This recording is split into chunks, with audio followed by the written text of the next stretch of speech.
get back to some defense tomorrow. We'll get back to some defense tomorrow. We'll get back to some defense tomorrow. We'll get back to some defense tomorrow. In reality, I feel like media and journalism have a responsibility to tell the stories, and a lot of times, like, you guys are the ones controlling the narratives about what Fever were the two best teams in the WNBA, and everybody got all on me. Well, check out the power rankings that came out from ESPN today. Oh, look, they had the Indiana Fever at second. Turns out I wasn't so out of pocket. You know, the best offense of all time, second best net rating in the league. Turns out they're pretty good. So is Caitlin Clark. Turns out, what a surprise. I said she's put herself into the MVP conversation. No, how could you say that? I don't know. She just won Player of the Week for the second week in a row. Third time this season. A'ja Wilson was the Western Conference Player of the Week. Caitlin Clark, the Eastern Conference Player of the Week. They have both won it 3 times. That leads the league. Nobody else has won it more than twice. Caitlin Clark was the Player of the Month. We need to talk about what is on the schedule tonight, because the Indiana Fever versus Las Vegas Aces matchup is not just another regular season game at this point in the calendar. This is a game with genuine standings implications, genuine individual stakes between two of the most celebrated players in this league's current era, and the kind of competitive weight that will directly shape the postseason picture when the final regular season results are tabulated. Let us start with the standings context, because it frames everything else about why tonight matters so significantly for Indiana's organizational trajectory. The Las Vegas Aces are sitting at 21 wins and 9 losses. The Indiana Fever are at 19 wins and 11 losses. Indiana is 2 games out of second place in the entire league, with the Aces and the Golden State Valkyries currently tied for that second position. A Fever victory tonight places another loss in the Aces column and closes that 2-game gap to 1 game, which means Indiana would be right on the doorstep of second place with meaningful games remaining to secure and improve their postseason seeding. That is not a peripheral concern or a secondary storyline. That is a standings outcome with direct playoff implications that every person following this franchise needs to understand clearly before the first tip-off. Indiana has beaten this Las Vegas team before, with Clark, without Clark. Both scenarios have produced victories. The Aces are not some untouchable juggernaut that Indiana approaches with reverence or hesitation. They are a quality opponent that Indiana has demonstrated through documented competitive results, the capability of handling when the organizational decisions align with what the talent on this roster actually requires to function at its ceiling. Now let us address the individual matchup that every serious observer of this league has been circling on the calendar, because Caitlin Clark versus A'ja Wilson is the kind of head-to-head competitive context that carries implications well beyond one game's final score. Clark is coming in riding back-to-back Player of the Week awards, producing numbers that are building a legitimate and increasingly undeniable MVP case. Kelsey Mitchell just won the Eastern Conference Player of the Month for July, putting together a historic individual scoring stretch that has her approaching records in consecutive 20-point game totals. Both of them are operating at the kind of sustained individual excellence that makes this Indiana backcourt the most dangerous perimeter combination in the WNBA right now. The direct comparison between what Indiana's backcourt brings tonight and what Las Vegas has available to counter it represents an honest and significant advantage for Indiana. Chelsea Gray, for all of her veteran experience, her playmaking intelligence, and her championship pedigree, has seen the athletic dimensions of her game change over time. Matching her lateral movement against either Clark or Mitchell in open space is a structural mismatch that Stephanie White can exploit in multiple specific ways if she is willing to lean into the offensive system that has been producing Indiana's best and most historically significant basketball this entire second half of the season. And that brings us directly to the most critical key for tonight's game. It is not a personnel question. It is a coaching decision question. And it is the same coaching decision question that has been relevant to virtually every meaningful Indiana game this season. When Stephanie White allows this team to run the offense through Caitlin Clark, everyone benefits. That is not promotional language or fan advocacy. That is the documented result of what happens when Clark is the primary decision maker operating with the ball in her hands and the freedom to dictate pace, direction, and decision-making across possessions. Mitchell gets open looks because of the defensive attention and gravity Clark commands. Aaliyah Boston gets high-percentage finishes because Clark's passing finds her in positions where the defense cannot recover before the opportunity closes. Sophie Cunningham gets clean three-point opportunities because the floor spacing Clark creates opens the perimeter in ways that off-ball defenders cannot adequately address. The entire roster operates more effectively when Clark is running the show. When the alternative system emerges, when Boston functions as a hub at the top of the key with the ball in her hands, while Clark is positioned in a corner waiting for something to develop, the entire offensive architecture collapses into something considerably less threatening to any competent opposing defense. That alternative system has produced the worst Indiana performances of this season. The Clark-centered system has produced the historic individual performances, the back-to-back Player of the Week awards, the 40-point triple-double, and the 8-2 monthly record that generated a Coach of the Month award for White herself. The instruction to the coaching staff for tonight could not be simpler or more direct. The Coach of the Month recognition is a product of the players performing in the right system. It is not validation of a different approach. It is not a signal to trust something other than what has been generating excellent results. The obligation tonight is to trust what has been working and refuse to abandon it when Las Vegas makes adjustments or when the game tightens in ways that create pressure to revert to familiar but less effective patterns. The second key is Aaliyah Boston and specifically her individual competitive engagement with Aja Wilson throughout this game. Wilson is one of the most decorated players in the history of this sport.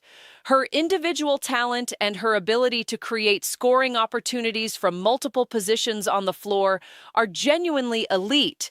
But the pattern across Indiana's games against Las Vegas reveals something specific and analytically important about the conditions under which Wilson's impact becomes most manageable against this particular opponent. When Indiana keeps Wilson off the free throw line, her overall statistical footprint in the game diminishes considerably.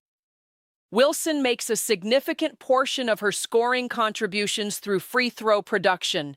She seeks contact, she is skilled at drawing fouls, and when defenders provide those foul opportunities consistently, her efficiency numbers reflect a player operating at her most destructive level. When Indiana keeps her off the line, the picture changes, and Boston has demonstrated in previous meetings with Wilson that she can hold her own in this individual matchup when she is engaged, physical, and disciplined. The critical word is disciplined. Boston cannot allow Wilson to draw fouls that put her in early trouble and pull her from the game during stretches when Indiana needs her front court presence most. Staying vertical, contesting without reaching, trusting her own physical tools to match Wilson's presence without providing cheap foul opportunities, that is the specific assignment. If Boston executes it, the Wilson matchup becomes something Indiana can manage rather than something that unravels their entire defensive structure. The third key involves bench contribution, and specifically which Indiana players from outside the primary contributors step up to make this game more comfortable. Michaela Timpson has been the most consistent and reliable bench piece throughout this recent stretch of the season. Her defensive athleticism, her interior energy, and her ability to finish around the basket when opportunities are created by Clark's playmaking are real contributions that this game will require. Sophie Cunningham, coming off the bench and connecting from three-point range, is the perimeter supplemental weapon Indiana needs to make Las Vegas pay for any defensive overload directed at Clark or Mitchell. When Cunningham is knocking down threes, the Aces cannot simply collapse on Clark's drives without surrendering open perimeter looks that this Indiana team has demonstrated it can convert at high rates. Lexi Hall's usage continues to generate questions that have not been fully resolved through the coaching decisions made around her. She possesses the individual talent that Indiana invested in when bringing her to this roster, but being started and then played minimal minutes before being removed through the first half is not a deployment pattern that develops rhythm, confidence, or competitive effectiveness. If Stephanie White finds a way to give Hall a consistent and meaningful role tonight, the additional offensive dimension she provides would strengthen Indiana against a Las Vegas roster that has its own defensive vulnerabilities, particularly in transition and in the mid-range areas where Hall's skills are most applicable. Jackie Young is the Las Vegas player who deserves the most specific defensive attention beyond Wilson. Following the departure of Kennedy Carter from the Aces roster, Young has settled into her expanded responsibilities with a comfort and competitive confidence that makes her dangerous in multiple ways. She recently compiled a triple-double performance, reflecting a player operating with elevated engagement and elevated expectations from her coaching staff. Young, in the paint, distributing to open teammates and creating her own looks, is the version Indiana needs a designated answer for throughout this game. Forcing her to operate further from the basket, contesting her in the mid-range rather than allowing free paint access, and eliminating the easy layups and kick-out passing opportunities that her interior presence generates are the specific defensive assignments that need to be maintained consistently across all four quarters. The competitive picture tonight is genuinely favorable for Indiana when the honest assessment is made without either inflating or deflating what this franchise currently is and what it faces. Clark and Mitchell are the two hottest individual players in the WNBA backcourt landscape right now, and they are facing a Las Vegas team whose primary backcourt contributor is managing athletic changes that make matching their mobility a structural and sustained challenge. Wilson is extraordinary, but she is beatable when kept off the free throw line and when Boston competes with full engagement and defensive discipline. The supporting cast has contributors capable of supplemental production when deployment decisions create the opportunities for that production to emerge naturally, and the momentum of the Clark system operating at full capacity is the kind of offensive force that generates winning basketball without requiring perfect execution at every roster position simultaneously. The variables that could disrupt this favorable competitive picture are known and they are specific. If the offensive system reverts to the alternative structure that removes Clark from her most productive role, the competitive advantage disappears and Indiana is playing a more difficult game than its talent requires. If Boston accumulates early foul trouble against Wilson, the front-court matchup shifts decisively in Las Vegas's favor during the stretches when Boston is on the bench. If Young is allowed unchallenged paint access throughout the game, her playmaking and scoring create a supplemental offensive threat that compounds the difficulty of simultaneously guarding Wilson at the level she requires. These are manageable variables. They are not predetermined outcomes. They are the product of coaching decisions and defensive execution choices that Indiana can control through preparation and through commitment to the approach that has been generating results consistently throughout July and into this current stretch of games. Clark has heard every dismissive characterization of her recent performances. The 19-point, 10-assist game against Minnesota generated criticism rather than celebration from certain corners because it did not reach the statistical peaks she has established in other recent games. Any other player in this league produces 19 points and 10 assists against the best team in the league and receives universal recognition. Clark produces it and receives criticism. That specific and genuinely unfair dynamic has been fueling her competitive approach throughout this second half, and there is no reason to believe tonight will be any different in terms of her individual motivation. The Fever are 2 games out of second place. The Clark system is producing historic results. The backcourt combination of Clark and Mitchell represents the most dangerous perimeter partnership available in this league right now, and both players are operating at their competitive peaks simultaneously.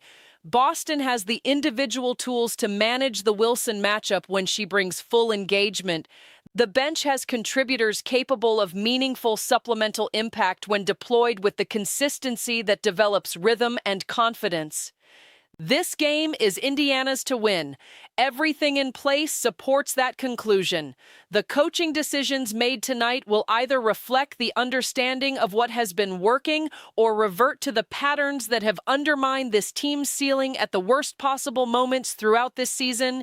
Get out of the way, put the ball in Clark's hands, let the offense do what it does when it is run the right way, keep Wilson off the free throw line, neutralize Young in the paint, get one more bench contributor to show up and make shots.